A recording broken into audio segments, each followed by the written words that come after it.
shattered.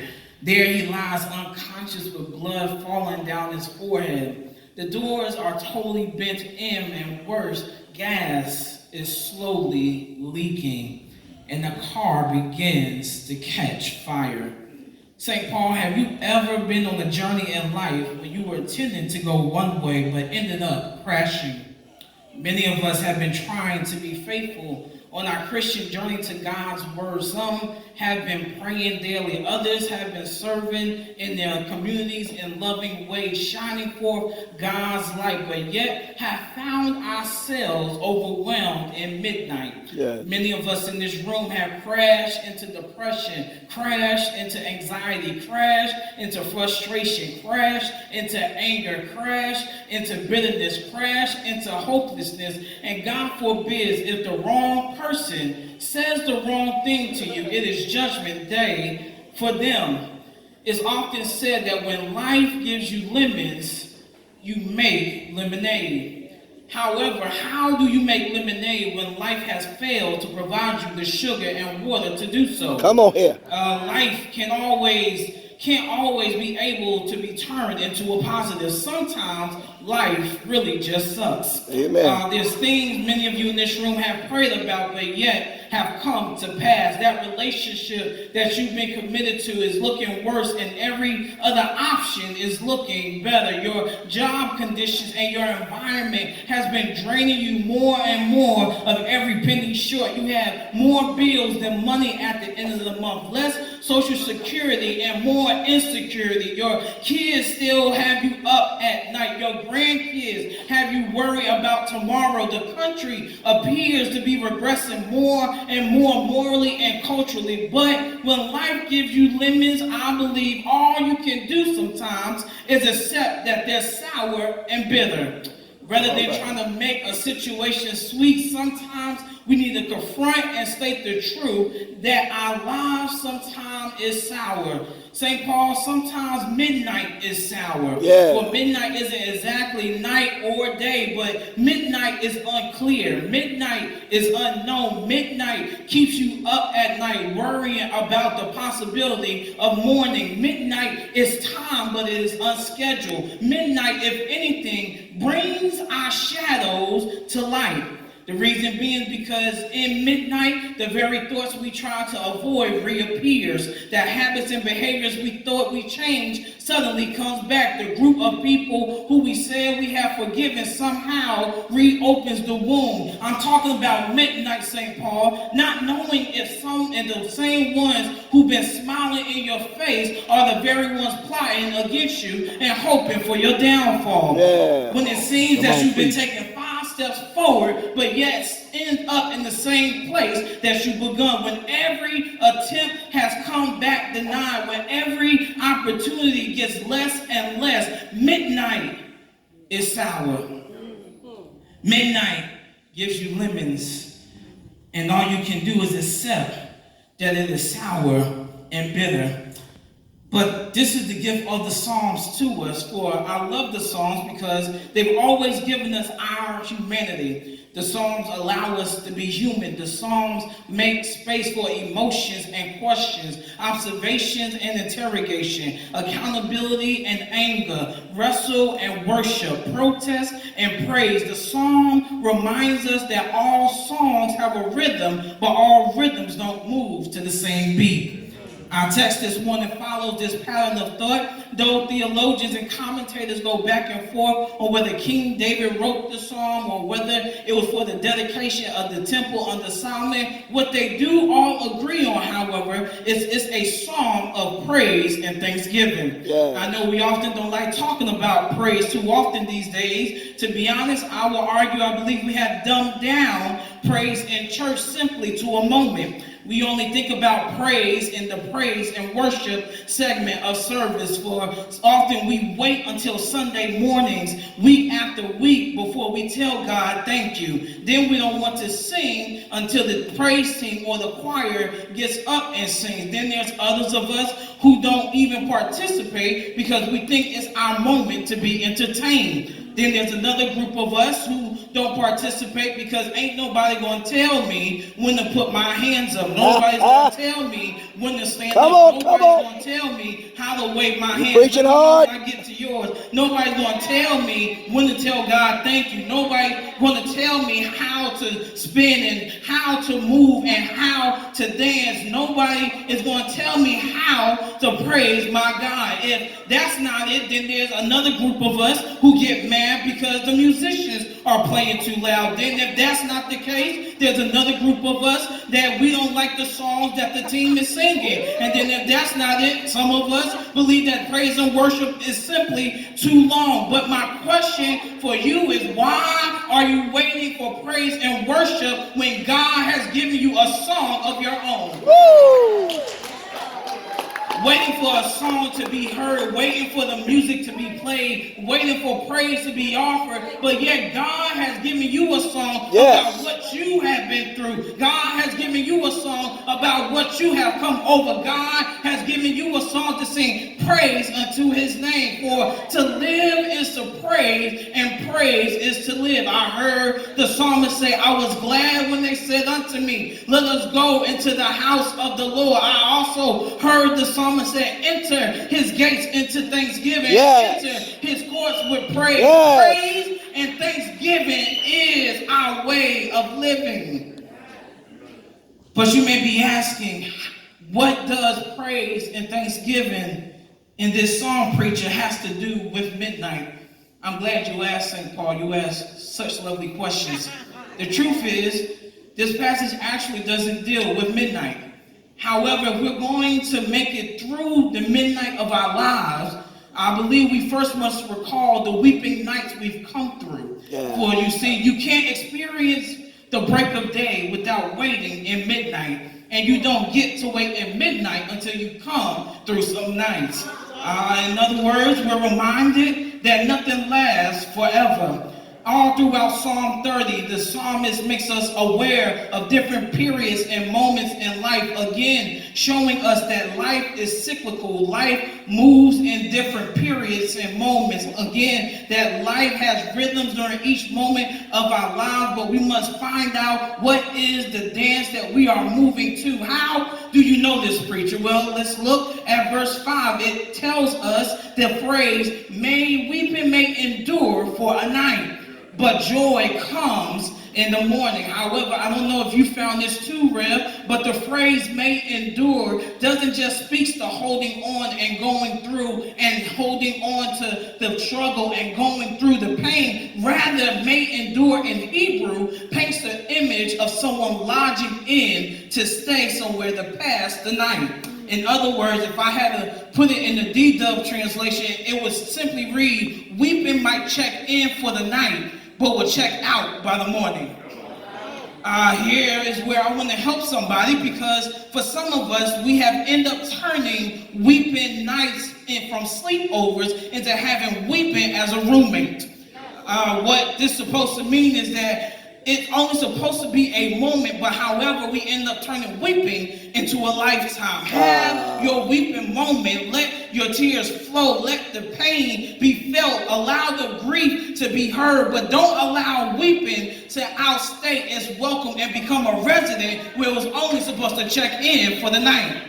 That's weeping good. isn't the only thing that allowed to take up resident in many of our lives. To be honest, many of us in this room have been terrible landlords over our lives and need to start evicting the poor tenants in them. Many of us have allowed our negative thinking to outstay its welcome. We have allowed bad and poor family relationships and friendships to outstay its welcome. Self-loathing has to leave. Generational cancer and diabetes and high blood pressure has to go. Financial insecurity and lack has to go. Gentrification and food deserts has to leave. Bad Criminal justice reforms has to go. All isms and schisms has to leave. And even in the midst of that, you will be encouraged to be reminded that as all those leave, joy comes in the morning. St. Paul, I want to encourage you though, but that joy never leaves alone. Joy always has some friends. Joy will bring its friends to take up space in those vacant rooms. There's some peace that will move in. There's some love that will room in. There was a little bit of kindness and gentleness that can move in. There's some healing and breakthrough and deliverance that can move in. There's some strength that can move in. All that can come through. That's why Peter reminds us, church,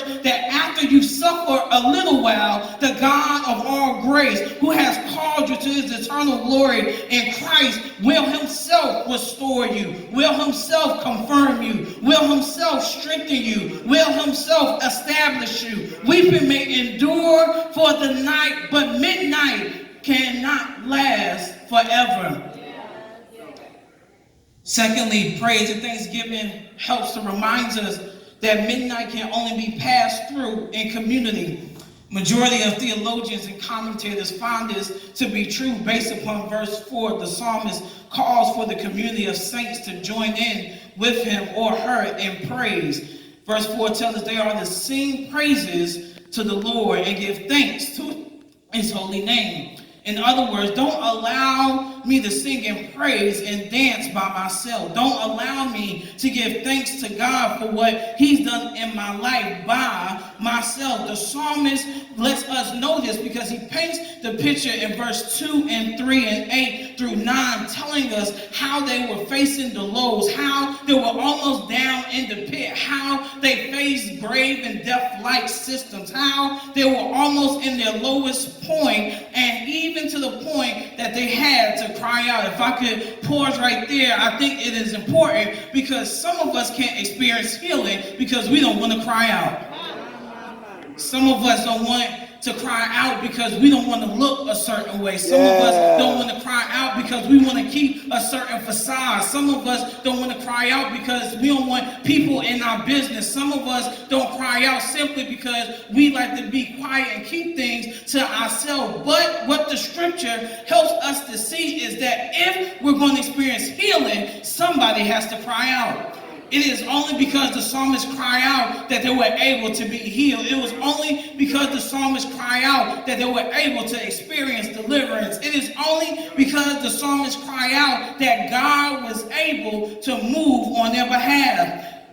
And what I believe is more important is that what we have to come to believe and be reminded is that I don't know about you, but sometimes I isolate myself when I'm going through. Yeah. Many of us won't tell ourselves, but I speak my truth. Sometimes when I'm in my lows, I don't like being around people. Sometimes when I'm going through my lows, I like to be isolated in my own closet. Sometimes when I'm going through, I don't want other people to know as well. But this is how the enemy destroys us, because it's only when we're in isolation and away from each other that then the enemy can allow thoughts into our mind, that then the devil can allow us to be downtrodden and oppressed. It is only in those moments in isolation. But what the psalmist helps us to see, that if you're going to get through midnight, you have to be in community. See, that's why he invites them to come and to join into the praise, because he realized that if I can bring the community into my moment, then the community can help transform me as much as I transform them. See, praise and thanksgiving reminds us that only a unified voice can change a big hindrance. Only a unified voice can change big oppressions. Only a unified voice can change big powers. Only a unified voice can sing praises to God, and God then moves on everyone's behalf. And that's why for some of us, we have to get away from our isolation. For some of us, we may have been lacking food this week, but who did you allow to know about it? For some of us, we may have been dealing with suicidal thoughts, but who did you inform? Maybe somebody in this room has been dealing with a deadly and illness or sickness, but hasn't allowed anybody to come visit you in the hospital or in your home while you was down. But we have to remember that when we come to praise together, when we come to lift up the name of God, it reminds us that we don't suffer alone, rather that we suffer together in community. I like the way one commentator put it, Rev. He said, communal praise is a way of restoring each other back into the community from personal isolation and desolation. In other words, when one comes in who had been missing, when one is restored who had been broken, when one experienced liberation who was bound, communal praise and jubilee gives us back our humanity. When I praise with you, I'm not just praising for you, but I'm welcoming you back into the family. I'm ushering you back into wholeness. Yes. I'm moving you back into kinship from the land of isolation and desolation. Praise reminds us that nobody makes it through midnight on their own, but we all need each other. In our midnights, praise and thanksgiving helps to remind us that nothing lasts forever. Praise and thanksgiving also reminds us that midnight can only be passed through in community. But more importantly, praise and thanksgiving reminds us that you're going through, as you're going through, be sure to give God all the credit. Where did the psalmist learn this? As I told you earlier in verse 2 through 3 and 8 through 9, we hear of the psalmist's lowest experiences, but in verses 6 through 7, we hear a different scenario where he says, as for me, I said in my prosperity, I shall never be moved. I like the way the Message paraphrase it. It says, when things were going great, I cried that I got it made. He or she was at their very best, y'all. He or she figured that life was all well and good now, and they didn't have to worry about anything and could stand on their own. They had arrived now, and yet they did no longer need God until God hid his face from them.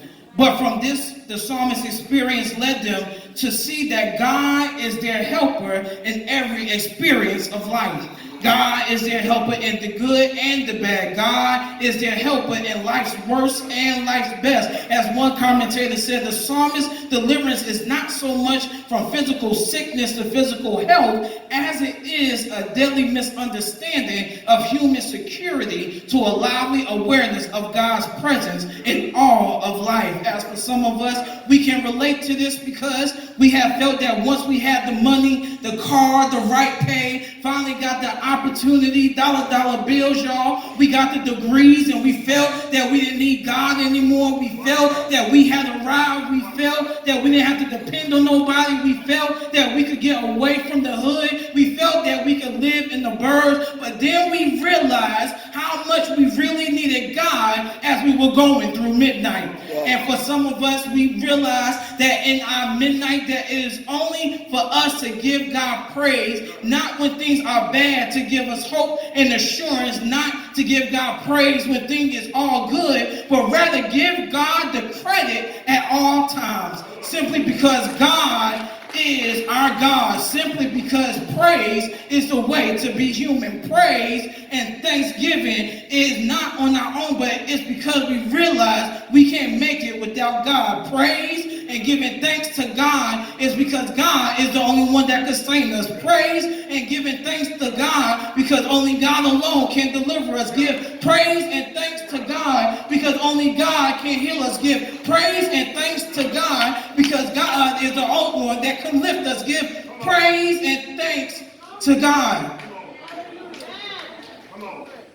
Okay, y'all making me preach harder than I thought I was going to have to. Amen. I ain't going to be like Pastor Doe and add 5 minutes, but I realized that I've actually been a poor preacher.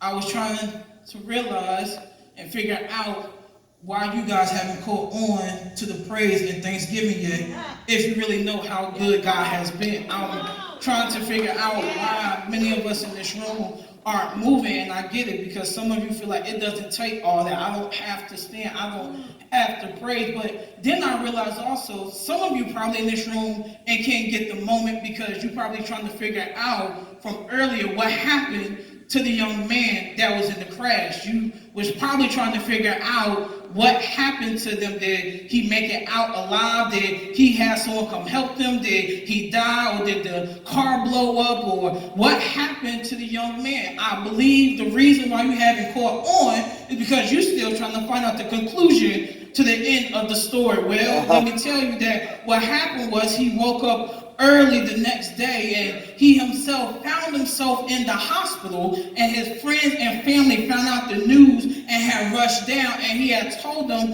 all about it as they were crying what happened. But then suddenly his mother asked him, "How did you get away?" And he said to him, "I don't know, but I'm grateful for whoever got me out." Good day, St. Paul. But I just want to know this morning, is there anybody who knows that God got you out? If it had not been for the Lord who is on your side, if it had not been for God who kept you in your darkest moment, if it had not been for God who was with you when you were sick, if it had not been for God when you was down and out, if it had not been for God when you was left stranded, when you was left alone, if it had not been for God, God got me out. God got me through this. God lifted me up when everybody fell away. God lifted me up when I felt like giving up. God lifted me up when I felt like throwing in the towel. Is there anybody in this house who knows that it had not been for the Lord who is on my side? Where will we be this morning? Because when I think of the goodness of Jesus and all that he's done for me, my soul begins crying out, hallelujah. I thank God for saving me. I thank God for changing me. I thank God for lifting me. I thank God for restoring me. I thank God for being my way maker. I thank God for being my breakthrough. I thank God for being my friend. If you just high five somebody and tell them God brought me out. It was God who brought me out that mess. It was God that brought me out that bad relationship. It was God that brought me out of that bad friendship. It was God that brought me out of that bad living situation. It was God that brought me out of the crack house. It was God that brought me out of the club every now and then. It was God that delivered me from depending on drugs. It was God that brought me out from depending on alcohol. But now I know that when I come into the house of God, I can lift my hands. I can give God praise. I can give God glory. And every time I lift God up, my situation gets a little lower. Every time I lift God up, my problems get a little bit smaller. Every time I lift God up, God becomes much more bigger. Because I will magnify the Lord with me. Let us exalt his name together. Is there anybody in the house who want to magnify the Lord with me? Magnify God in the midst of my trial. Magnify the Lord in the midst of my tribulation. Magnify the Lord in the midst of my pain. Magnify the Lord in the midst of my heartache. Magnify the Lord in the midst of my trouble. Tell somebody, God got me out. It was God that got me out. It was God that got me out. It was God that got me out. I give God praise because he got me out. I give God glory because he got me out. I lift up the name of Jesus because he got me out. Because early Sunday morning, he got out with all power in his hand. When he got out from the grave, he was able to say, victory is mine. Healing is mine. Breakthrough is mine. Deliverance is mine. Strongholds can't hold you. Yokes can't break you down. But it's the Lord who will get you out. Somebody say yeah. Say yeah. Say yeah. Say yeah. God got me out. God got me out. God bless you, St. Paul. The doors of the church is open.